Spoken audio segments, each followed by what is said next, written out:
가기사는 증시 각도기. 안녕하십니까 증시 각도기 시청자 여러분, 투자자 여러분, 도기마을 여러분. 멋진 4월 8일 벌써 목요일 아침이 아주 화창하게 밝았습니다. 오늘은 특별히 더 태양빛이 아주 뜨겁게 장렬을 하고 있는데요.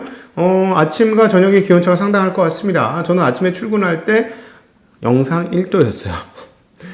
자동차에 서리빨이 내린 것을 보고 깜짝 놀랐었는데 지금 오니까 이제 막 오히려 오늘 점심은 상당히 덥겠구나. 이렇게 일교차가 심한 때는 건강관리에 더욱 유의하셔야 되겠습니다. 아시다시피 지금 감기 걸리면 죄인 되는 거 아시죠? 네, 절대 감기 걸리시면 안 되는 시점입니다. 의사분들은 조금 힘드실 것 같아. 요즘 감기가 너무 안 들어서. 그래서 어쨌든 그러나 감기 걸리시면 안 된다는 거 꼭 기억하시고요. 건강하게 오늘 하루도 지내실 수 있길 바라겠습니다. 주식시장 입장에서는 여러분의 삶을 상당히 4월 한 달간은 평안하게 지탱해주지 않겠는가라는 생각을 합니다. 이미 서서히 한국에 투자하시는 분이나 미국에 투자하시는 분들은 마음이 좀 녹기 시작하셨을 거야. 물론 성장성이 매우 높은 주식을 사신 분들은 고민이 좀 되고 고민을 해야 되는 시점이긴 합니다만 전반적인 시장 분위기는 아주 완화적인 흐름들로 완만한 흐름들로 편안한 흐름들로 가고 있습니다. 아마도 이번 달 말기에 있는 FOMC 회의가 있을 때까지는 그렇지 않겠는가, 평안한 시점이 진행되지 않겠는가 예상을 해보는데, 왜냐하면 드디어 시장이 연준에게 반쯤 항복 선언을 했습니다. 어제도 잠깐 설명을 드렸습니다만 연준이 하는 말을 이제 받아들이기 시작했다는 거예요. 네. 아 그렇구나, 형이 거짓말한 거 아니구나, 진짜구나 라는 것을 오늘 다시 FOMC, 지난달에 있었던 FOMC 회의록이 오픈되면서 사람들이 다시 한번 확인했고, 이런 것들이 편안한 랠리로 이어지면서 오늘 미국장의 S&P 500 사상 최대치 마감을 다시 한번 이루었습니다. 그럼에도 불구하고 사상 최대치 수준이 그다지 높지는 않았습니다. 왜냐하면 이미 많이 올랐기 때문이죠.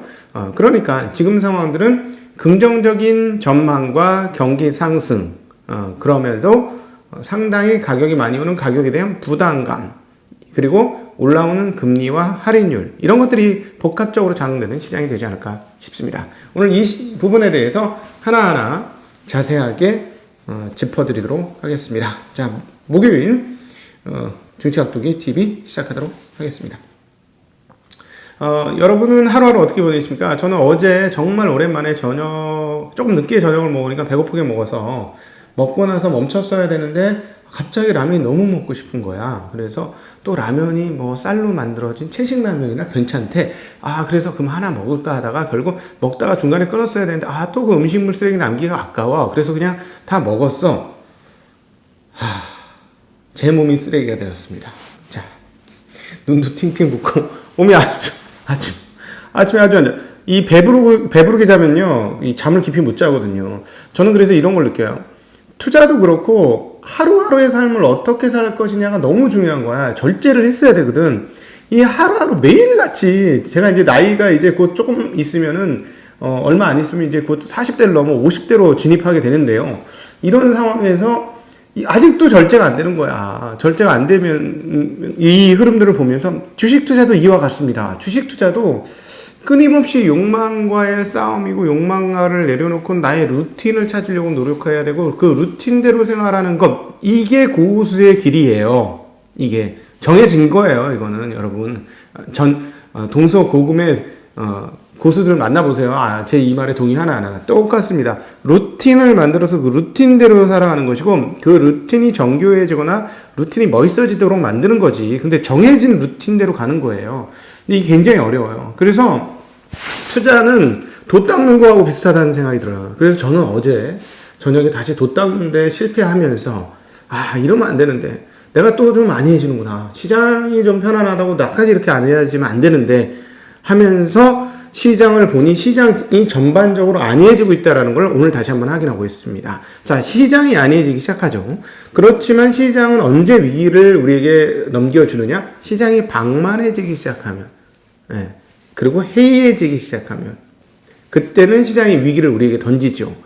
계속 말씀드리지만 가드의 경계, 그러니까 경계의 가드를 올렸을 때는 시장이 별로 무너지지 않아요. 무너질 거야 라고 고민을 할 때 무너지는 거 별로 본 적이 거의 없어요. 작년도 팬데믹이 유일하게 되게 이상했던 상황입니다. 왜냐하면 그 전에 장단기 금리차가 역전해서 굉장히 위기가 올 수 있다라는 고민들이 있었지만 아니하긴 했거든요. 근데 갑자기 팬데믹이 빵 터져서 이러면서 쭉 빠졌죠. 그래서 작년도 3월 달에 거의 많은 정말 극히 몇몇 사람 빼놓고 왜 작년 3월 달에 고수라는 사람들 뭐 이런 사람들이 다 막 추락을 했냐면 그리고 그 중에 신용 쓴 사람은 어려웠죠. 어려웠어요. 왜 그랬나요? 워낙 독특했어요. 작년 3월은.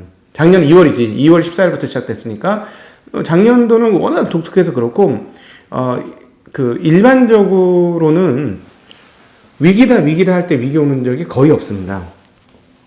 거의 없어요. 그래서 이렇게 생각하시면 돼요. 시장이 지금 고점. 그래서 타이밍이 실패하는 거예요. 제가 오시는 분들한테 이렇게 상담할 때 제발 좀 타이밍 잡지 마. 타이밍 제가 잡아요. 잡지 마세요. 막 이렇게 말씀드리는 게 뭐냐면 물론 저도 타이밍 안 잡습니다만 타이밍을 잡으면 어떻게 잡아요? 타이밍은 거꾸로 잡습니다. 왜? 모두가 경계하고 있을 때는 저점 부근일 경우가 훨씬 많아요. 모두가 안심할 때가 고점 부분인 경우가 많고요. 그러니까 내 마음의 타이밍은 그렇게 돌아가는데 그걸 모르고 좋을 때 이제는 괜찮을 거야 라고 뛰어들면 언제 들어온다? 고점에 들어오지. 그러니까 내가 사면 떨어지고 내가 팔면 왜 올라? 바로 이 심리에 내가 좌우되기 때문입니다. 주식 고수의 길은 이런 심리를 다 지워버리고 지우개로 싹싹싹싹 다 지우고 새로운 길을 가는 루틴, 삶의 패턴을 정확하게 삶의 고정된 틀거리를 만들어서 가야만 된다라는 것이죠. 이게 고수의 길이에요. 야, 오늘 고수의 길 얘기하다가 하루 다 갔네? 큰일 났네. 죄송합니다. 자, 드디어 연준의 말을 듣기 시작했다는 거예요. 언제부터 애들이 그랬어? 라는 생각. 그렇게 경계하던 시장이 이제 말을 듣기 시작하는 거예요. 근데 시장 상황은 좋아요. 그래서 다음번 연준 있을 때까지는 저는 평화의 시기라고 봅니다. 그러나 저는 오히려 고용이 이번에 너무 많이 나왔잖아요. 91만 6천 명? 여기서 한두 번 더 이렇게 나오면 과연 괜찮을까? 물론 아직도 기준은 저거예요. 고용 자체보다도 팬데믹 이전 수준의 경제 또는 그 이상의 회복이 이루어졌느냐. 그리고 자넷 옐런 같은 경우는 무슨 생각을 할까요?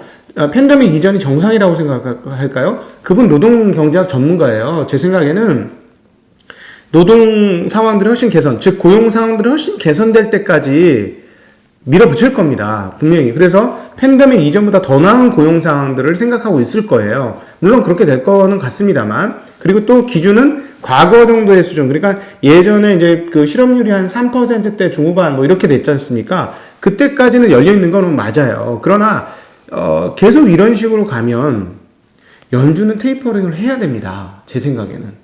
근데 지금 그 생각이 온데간데 시장에서 없어지기 시작해요. 그게 어디서 나타났죠? 오늘 시장에서 금리 하락으로 나타났어요. 금리가 추가로 더 떨어져. 장 끝나고 나서 지금 더 떨어져가지고 1.5대까지 떨어졌어요. 깜짝 놀랐는데 다시 올랐네. 제가 뭘 잘못 봤구나. 2년분을 제가 잘못 봤구나. 죄송해요. 1.6 지금 1.6대 중반까지 쭉 밀려 있어서 그래요. 지금 되게 안정된 상황이에요. 별로 금리 움직임이 없는 그런 상황입니다. 네. 자, 그러니까 시장은 굉장히 안심하고 있다라는 점, 그러나 지금 당장에는 문제가 없다라는 점, 그러나 시장은 시간이 갈수록 더 안심할 거라는 점, 그리고 이제는 방만해지는 상황까지 나중에 진행이 될 거라는 점이죠. 그 방만한 상황이 진행되면 일반적인 투자자들의 심리는 아주 편안해지면서 투자를 하고 싶다는 생각을 하게 될 거예요. 그때까지 시간이 있습니다. 그때까지 시간이 있고 우리는 언제부터 경계의 가드를 올리냐? 사람들이 확실하게 방만해졌다라고 느껴지는 그 순간부터 우리 도기마을 분들은 경계의 가드를 올리셔야 돼요. 지금은 괜찮습니다. 아직도 최근에는 어떤 일들이 벌어지냐면 부안해동자들이 시장을 떠나기 시작했어요. 굉장히 좋은 뉴스예요. 이미 포지션을 보유하고 있으신 분들한테는 굉장히 좋은 뉴스예요. 부안해동 하시는 분들이 시장을 떠나면 시장은 보통 굉장히 좋습니다. 최근에 그런 것들이 포착이 되고 있기 때문에 괜찮은 상황이다. 이렇게 보여지죠. 자, 그래서 말씀을 드리면 10년물 채권 금리가 상당히 안정이 되면서 금리가 떨어졌습니다. 지금 시간에서 다시 보니까 죄송한데 약간 오르기 시작했고요. 계속 내려간 2주째 지금 금리가 떨어지고 있어요. 1.7대까지 중반을 찍은 다음에 설설 내려가고 있고 그 다음에 FOMC 회의에 대한 내용들이 전달되면서 훨씬 더 안정되었습니다. 그래서 현재 상황들을 간단하게 정리를 해주면 기조는 이와 같습니다. 경기는 회복될 것이다. 그리고 인플레이션이 크진 않지만 소폭으로 꾸준히 진행될 것이다. 근데 가로치고 현재 상황과 이런 통화 증발 상황들이 계속이 되면 언젠가 한번 튈 수는 있다. 이 가능성은 잠재적으로 가지고 있다. 자, 그 다음에 통화는 계속해서 증발되고 있다. 채권 발행도 지속되고 있고 채권 매입도 지속되고 있다. 채권 발행은 이제 그 정부에서 하는 거고 매입을 중앙은행에서 해준다는 것이죠.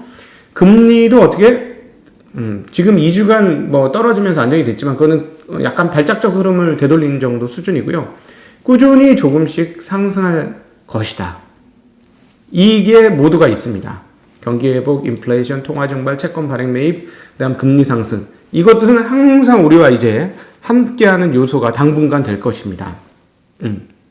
자, 그러니까 이런 기조에서 우리는 시장이 어떻게 될 것인가를 봐야 되는데요. 긍정적이잖아요. 되게 분위기는 이렇게 안정되어 있는데 긍정적이지만 주식시장이 이미 올랐기 때문에 가격 부담도 상존하고 있다는 점. 그리고 시장 주가 중에 몇 가지는 상당히 많이 올라서 밸류에이션 목치까지 그냥 다 올랐다라는 걸 참여자들이 일부는 알고 있다라는 점. 그런데 또 더불어서 경제와 경기는 상승할 거라는 점. 자, 그럼 이 상황에서 과연 우리는 어떻게 대응을 해야 할까요? 아마도 이런 대응을 할 겁니다. 덜 오른 주식과 확실하게 실적이 나오는 기업 쪽으로 투자 자금들이 이동할 가능성이 매우 높죠. 이전에는 물론 당연히 이런 것도 같지만 미래 엄청 좋아져? 진짜? 완전 좋아져? 오케이. 신세계야? 그러면 투자를 했는데 이제는 할인율이 높아지고 있는 이 상황들이기 때문에 이 부분에 대해서는 조금 조심하게 될 거라는 것이죠. 그래서 그걸 우리 일컬어 시장에서 뭐라고 표현합니까?